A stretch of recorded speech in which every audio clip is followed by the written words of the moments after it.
Hi there, I'm Louis, I'm from Group 3 and I'm going to be walking through our game, Enter the Drunkgeon. We can go straight into it. This is our main menu we've got going on here, so this is like a separate level entirely. I set this up, just put the animations together. I did do a little sketch of what the main menu would look like, and it looks pretty similar, but this is like a nice little outcome.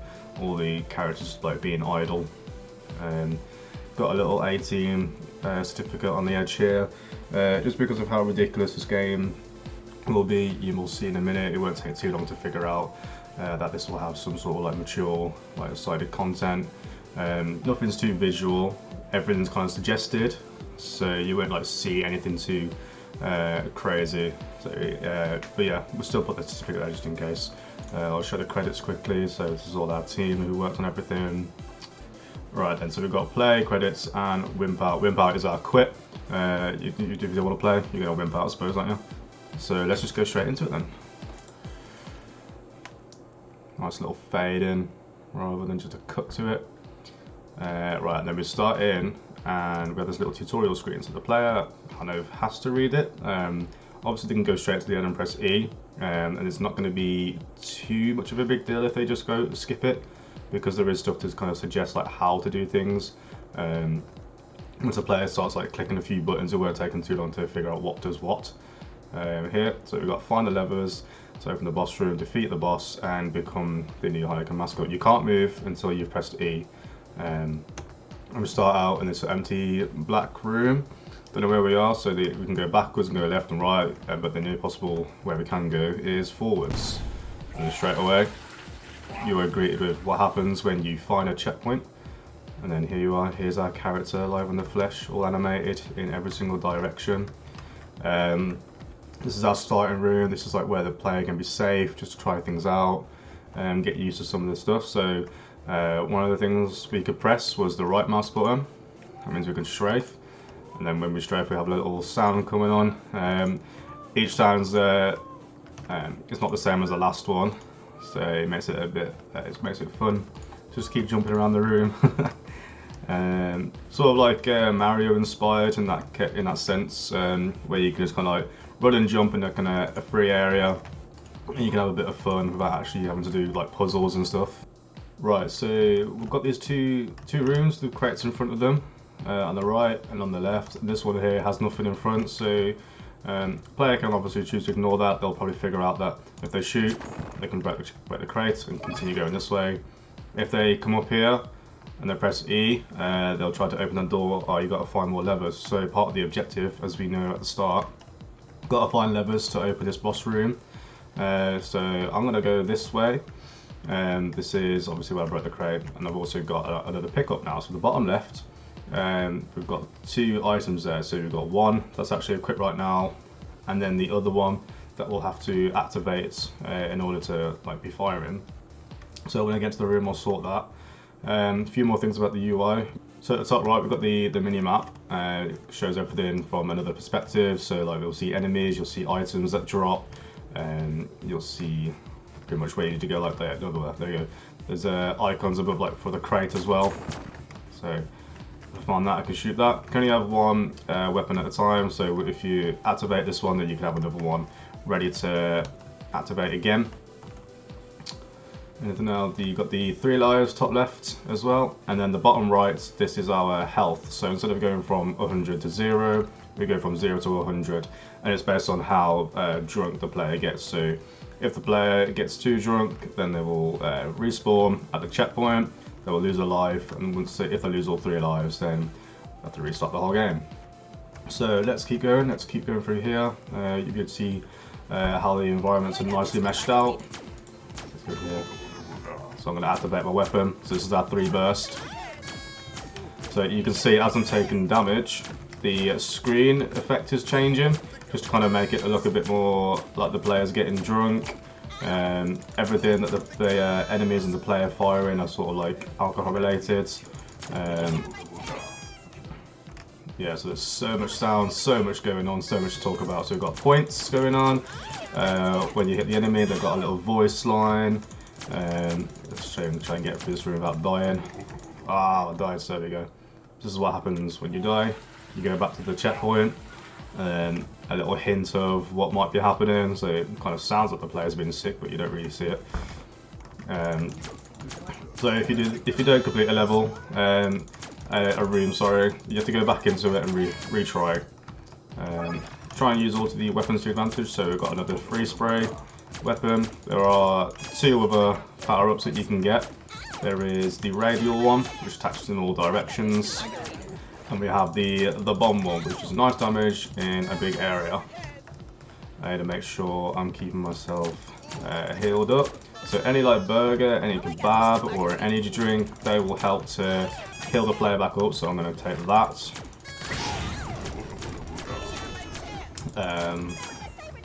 There we go. Here's a radial one, so we'll try that. And everything's automated, so I'm not clicking right now. This is all automatic. The player with their default weapon, they can either click it or they can do it automatically as well. So I've got like spamming my click. People might have their preferences on what they prefer to do. Here, with the green light, signifies something of importance. So this is our lever. So when you activate that, we get a little cheering from the crowd.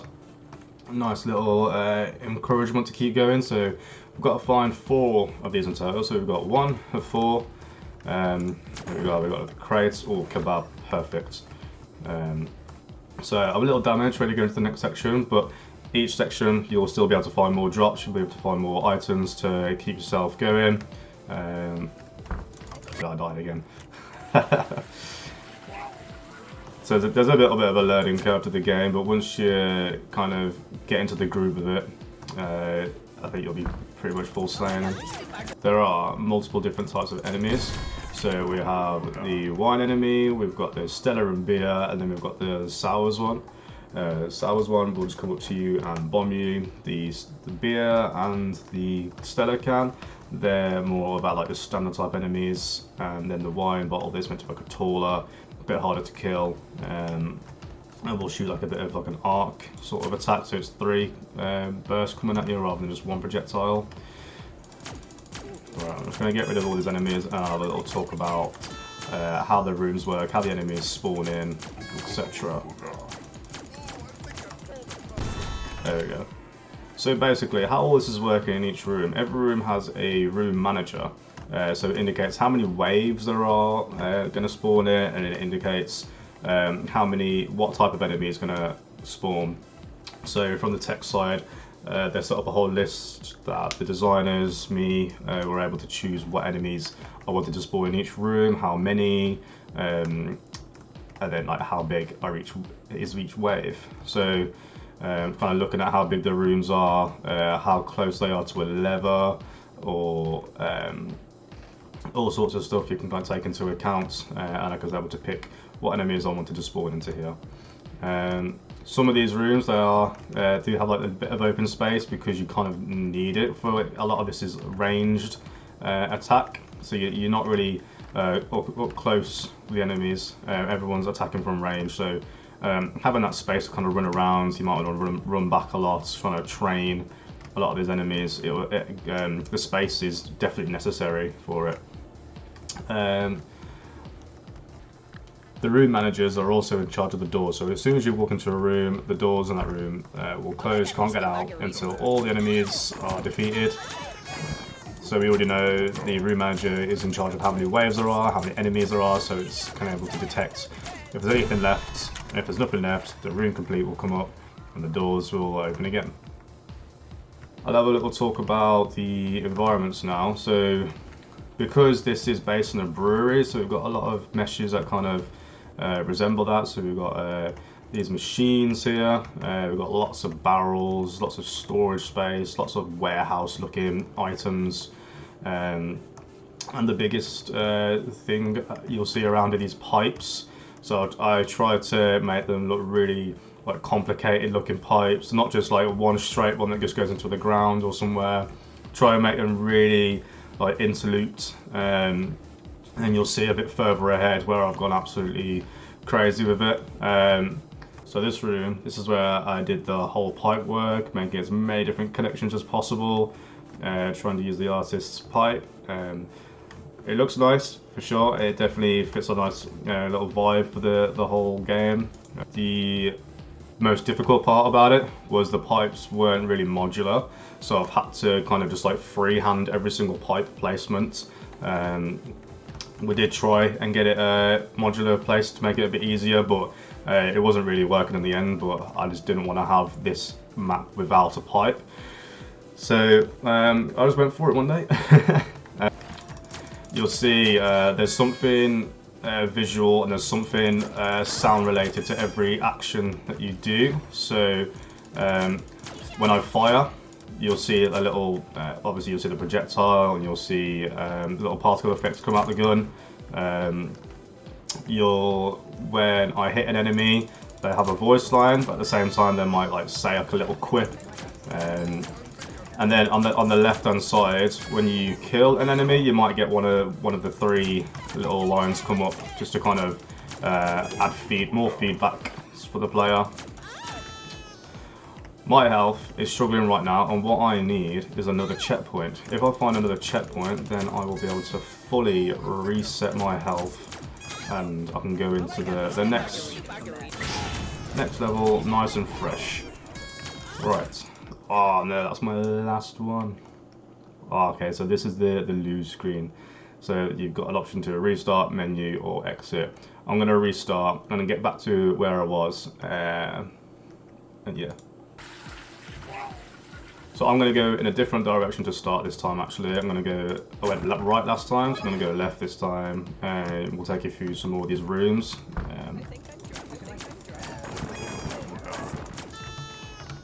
So as I say, a lot of these, all the rooms have a room manager.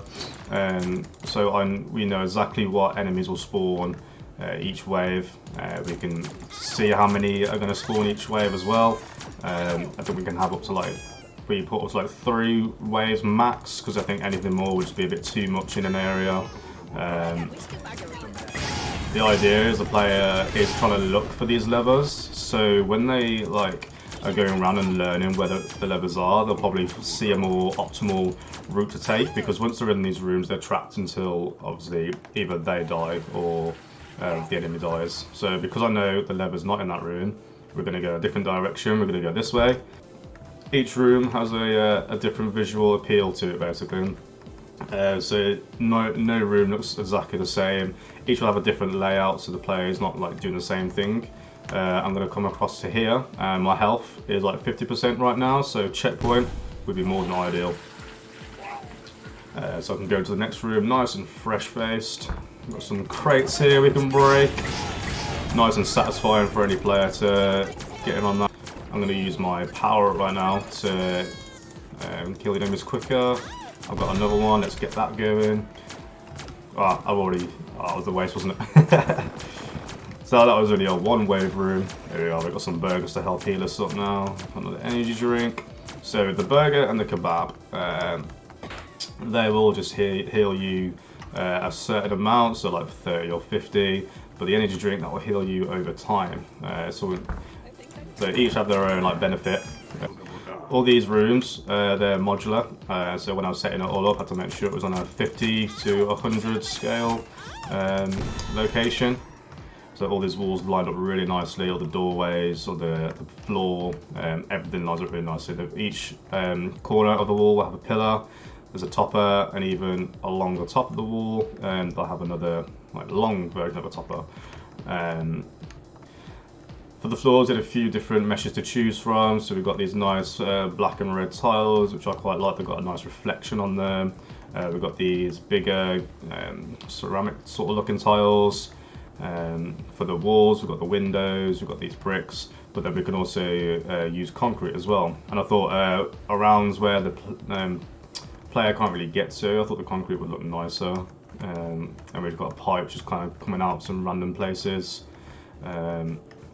Checkpoints, I kind of like try to do it like top left, top right, bottom right, bottom left, sort of as close as we can, just so they're nice and spread out and equal to kind of each location. Same with where the lever placement is, so the player can explore as much of the map as possible without just kind of skipping a bunch of it. And as I say, when the player would learn where the levers are, they don't move, so they might find a more optimal path for them to take. Right, I'm going to go into this room right now. I'm going to use the radial weapon. So using tab, let's start that. Look at all these drops. Oh yeah, the crates, that was great. Nice and healed up. If you're fully healed, you cannot pick up a food, so it'll just stay there until you actually need healing. So you haven't got to worry about picking up too much stuff and having to optimize when to pick it up. I know through here there's another lever, so I'm going to go through here. I'm going to use my 3 burst. This is the bottling room, so got a nice little bottling line, another thing that will take place in a brewery. So the bottles getting their bottle caps, they're getting their labels stuck together. There we go. So some of these rooms will have these ramps just so there's a little bit of versatility just for this map's sake. I know we were wanting it to be like Enter the Gungeon, but a lot of their maps were just very flat. Wasn't really much versatility to them at all, but I've kept with that mostly, but added some of these ramps to the room, so there's at least some. I think the most difficult bit was just making sure each room was modular, every room lined up to each other, and yeah.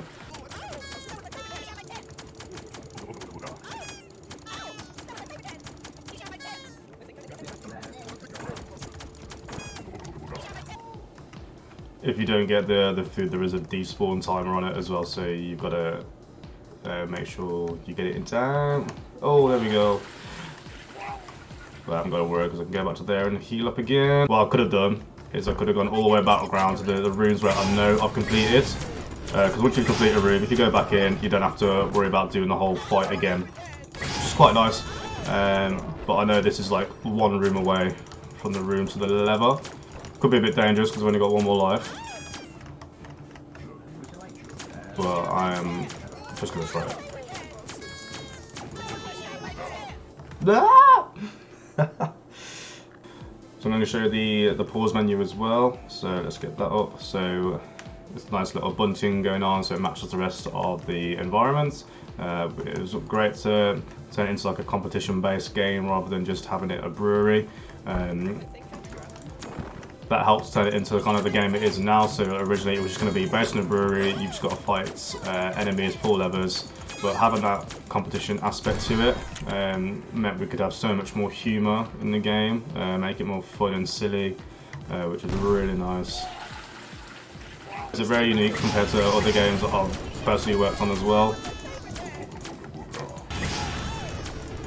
These crates, you can either choose what you want inside them, or they will just spawn something random of either a weapon or food. So some of these rooms, they will have specifically like food, I think, in these ones. Yeah, so I know that'll be nice and healed up. At the start as well, those ones that are blocking the door, they had a weapon in there for the player to use, so they can learn how to equip a new weapon or activate it. I quite like the music in the game as well because it suits the play style, because it gets quite intense like as you get into like a room like this, but you can also zone out and just not really. It's a bit like white noise after a bit. The background music does loop, but it's quite a long song before it actually starts again anyway, so you don't really know when it like restarts. Right, so this is our little test level we have, so I'm going to quickly show you what happens when you finally get every single lever and you're able to go into the boss room. You go up the door now opens, you enter, and the boss is a nice little flip, and then everyone starts spawning in, and it's just a one big massacre of a fight. And eventually, when you do kill the enemy, yeah, congratulations! So I am now the new mascot, basically. And you can do it all over again. Amazing. Player score, shots fired, and lives left. Amazing. So that's, I think that was Krish that did all this UI. Nice little end screens. There's one for losing, which you've seen already. And this is the end screen one. So if we go back to the menu, takes you to there. And yeah, that's it.